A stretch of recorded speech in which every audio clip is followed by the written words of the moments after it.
về là muôn na lâu mong ăn na mây im trên nào lúc xuân trả na ani mà ngày tu rèn silo lùng mây na mây đây xây tu rèn về silo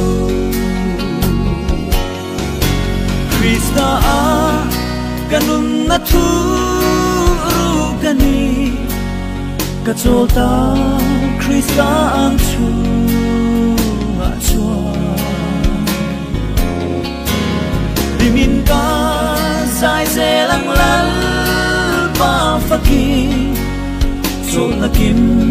Krista kanay to si ram ro pui ti ingin rualo sukan chẳng ta lấy thar lệ hoàn thar Krista nghe chu khôi du lệ nu te tui loa na răng ari mal sona tin veng along liai Krista kanun na tu rugani kacota Krista ang chu achwa limin ka sai se lang lal pa fakir so nakim Krista kanay to si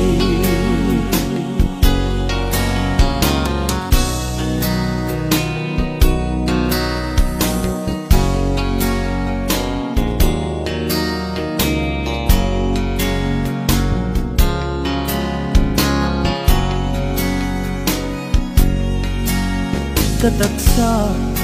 yan at nate tuar chi ma se gam nakin Krista kanay ta mu thei lo tharau rama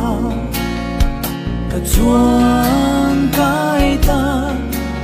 eng kim hi mal som na ani Krista kanun na tu rugani kacota Krista ang chu achwa limin ka sai se lang lal pa fakir so nakim Krista kanay to